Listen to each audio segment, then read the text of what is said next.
You're only worth what people are willing to give you or spend on you. Every time. No matter what we think about Shedeur Sanders' tape, no matter what Shedeur Sanders thinks about his tape or what he's put on film to this point, they let him know tonight. 32 teams, right? The Giants twice, the Atlanta Falcons twice, let you know we don't need you. And that's okay. That's their right. Like, that's their job. They are staking their job on the names that they call tonight, right? On the person whose phone they hit up and say, hey, man, are you ready to be? Nobody felt that way about Shedeur Sanders, and he has to own that. That doesn't mean he's not a good football player. That doesn't mean he's not talented. That doesn't mean he doesn't have the potential to be great. But what it meant was these 32 teams don't think you were better than the opportunities that they had to pick other people. And you got to wear that. This is his first bit of public football adversity. And I'm not talking about going to Colorado and playing with a bad offensive line and being on a bad team. Because even through that, he was shining, right? Even through that, he was making plays. You got superstars that are there to see you week after week after week. But that's always been attached to your father, too. And I'm not saying he's only gotten things because of that, but you mentioned Deion's guidance. It hasn't been, I'm your father, I'm gonna guide you from afar. Right. It's been lockstep every step of the way. This was the first situation Deion Sanders couldn't control. Yeah. ... What you gonna do now? Yes. How you gonna show up? You supposed to have a chip on your shoulder, but do you show up ready to work? Do you show up with the humility that you gotta show up with now because you're not a first-round pick? Do you say, I'm going to prove myself right that I should have been, that I'm as good as Cam Ward or better, that I'm as good as Jackson Dart or better? And what's your attitude while doing it?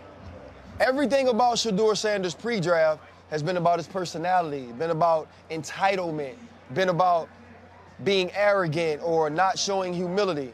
Tonight, tomorrow, going forward, that's the time to show humility. Hold on, I gotta stop my workout for this one. Tyler Shuck drafted ahead of Shedeur Sanders? What the heck? First off, let me start with this. Tyler Shuck's 25. Quarterbacks drafted age 25 or later have not had success in the National Football League. They just haven't. Whether it be Stetson Bennett, Brandon Whedon, Jared Hall, Hendon Hooker, they just haven't done anything in the National Football League. Furthermore, I watched Tyler Shuck's tape again. I'm a college football analyst.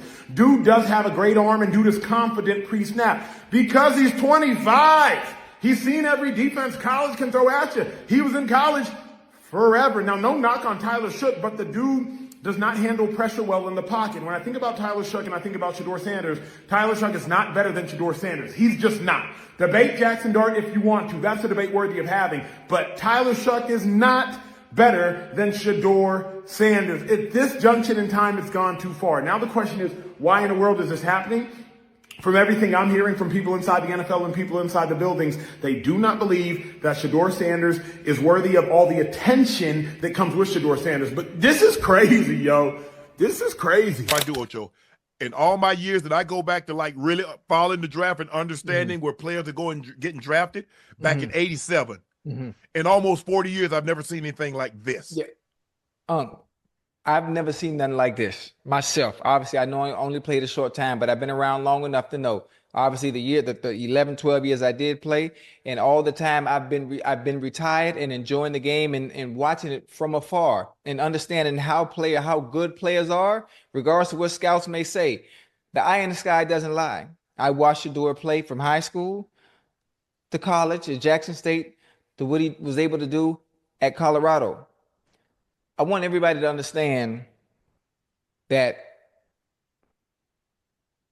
you're never bigger than the program. I first guessed this a long, long time ago. The Tennessee Titans tonight made a monumental mistake, a mistake they will forever regret, by taking Cam Ward over Shedeur Sanders with the first overall pick. Mistake by New Orleans at 9, not taking Shedeur Sanders. And by the way, biggest mistake of all, Giants not taking Shedeur and then not taking him again when they traded back into the draft, the bottom of the first round, and took Jackson Dart. That is inconceivably wrong. Behind closed doors, NFL insiders are whispering what no one's bold enough to say publicly: Shedeur Sanders is rubbing teams the wrong way. Not because of his talent. Not because of his numbers. But because of what they're calling his unearned arrogance. According to secret scouting sources, teams are reportedly turned off by the flash, the watch flexes, and the attitude that seems to scream, "I've already made it." One evaluator even claimed, "He talks like he's a 10-year vet, but he hasn't taken one NFL snap." Another source says front offices are worried he's more focused on building a brand than being a leader in the locker room. And here's the kicker: some teams have already moved him down their draft boards because of it. This isn't just opinion anymore, it's starting to affect his NFL future. But typical of the New York football giants who put their foot in mouth. But now that we get to the second day, is it possible Shedeur falls to Dallas? That would be my dream scenario at 44th overall. I'm going to say it one last time. Shedeur Sanders is him. Maybe this is it. Maybe this is where, as Deion says, when it gets this ludicrous, when a player of Shedeur's caliber, a quarterback no less, the most valuable position in all of sports, when he falls this far all the way through a first round, it's a God thing. God has a plan. God is about to work in the most mysterious of ways, and maybe that means he'll last to 44, and Jerry will take him because he'll come home to Dallas where he grew up, where Deion will be destined to be the next coach of the Cowboys. Maybe that's what God has in store for Shedeur, for Deion, and for me. I'm on my way home to go shoot an emergency podcast because Shedeur Sanders should not have fallen out of the first 3 rounds of the NFL draft. And there's a lot of people out there who are saying that, he needed to be humbled. Shedeur Sanders didn't need to be humbled. He's already humble. His confidence should not shake you or make you uncomfortable. It didn't make you uncomfortable when Joe Burrow was confident. It didn't make you uncomfortable when Baker Mayfield was confident. It doesn't make you uncomfortable when another quarterback whose last name isn't Sanders walks around and feels that they can be a franchise quarterback because their tape says they can. Shedeur Sanders' talent, his tape, and his pedigree is what gets some guys opportunities in the NFL that maybe they haven't earned. He earned this opportunity, and it's absolutely ridiculous that he's fallen out of the first. Unnamed sources or a person doesn't have the courage to say, hey, this is me and this is what I'm saying about you.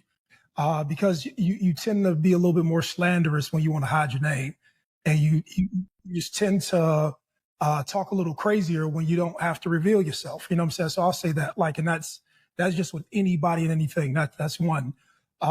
But 2 is just not necessary. You know what I mean? But I think this goes back to why people feel that this becomes a personal attack, be it to the father or be it to the family. And there are some people who probably seen what was going on in Colorado and seen all the celebrities it brought out and all of the fame and all of the adulation. And people do have old malice and old hate in their hearts. And so I'm pretty sure whoever this person is, if they can't get at you, they'll get at somebody next to you just to stop the wave that you're creating. You know what I mean? And this may have been that. So that's just my take on that. But we're not avoiding, but people just hate what was going on in Colorado. People hate Deion's path. People hate that he went out there and caught a whole wave. People hate that he signed his contract. People hate that he got his one son following him around with a camera. People hate that he didn't go through the traditional coaching path. People hate that he got his son. People hate that he took Travis Hunter from somewhere else. People hate that he influenced Deshaun Jackson, Michael Vick, and all these other dudes to get into coaching. People hate it, bro. You know what I mean? And that's the reality of it. Deion won't get into that conversation, but I'm pretty sure after hours, if we was out there kicking it on the ranch and he was just, shooting the bobo, you know what I'm saying? He'd be like, yeah, that's what they hate. And this is a prime example. Cam just gave one to Felly Fail. People hold on to that. And so if you got a dude who didn't, for lack of better terms, he's been out here and he's been in the coaching industry and he had to go be a GA. And that's the first step that you take to get in the game. And then you go from there and you grabbing coffee and making donuts and all this other stuff. People hate if you circumvent that whole process. Look, whether you think Shedeur Sanders is arrogant or just confident, one thing is clear: he's not afraid to be himself. He grew up under the spotlight, coached by a Hall of Famer, and now he's living in a world where social media, branding, and self-promotion are just as loud as stats and tape. So yeah, maybe he wears the flashy watches. Maybe he talks like he's already a star. But is that really arrogance, or is it just a new kind of swagger that today's athletes have to carry? What some NFL scouts call cocky, others might call prepared. Prepared to walk into any room and not shrink. Prepared to bet on himself. That's what Shedeur has been doing from day one. But here's the reality, NFL locker rooms still carry an old-school mentality. They want leaders who speak with humility, not headlines. And when a young quarterback walks in acting like the biggest brand in the room, veterans might not take that lightly. That's the part people aren't talking about, how perception can kill momentum before a rookie even steps on the field. The truth is, Shedeur is under a different kind of microscope. If he smiles too much, it's ego. If he shows emotion, it's immaturity. And if he stays quiet, people say he's soft. So how is he supposed to win?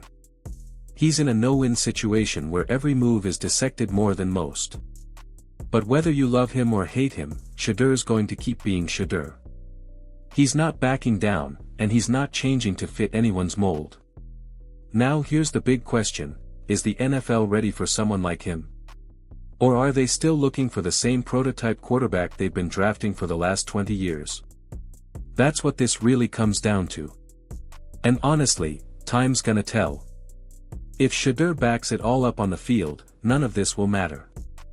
But if he struggles even a little, those whispers about arrogance, they're going to turn into headlines, and everybody will be watching.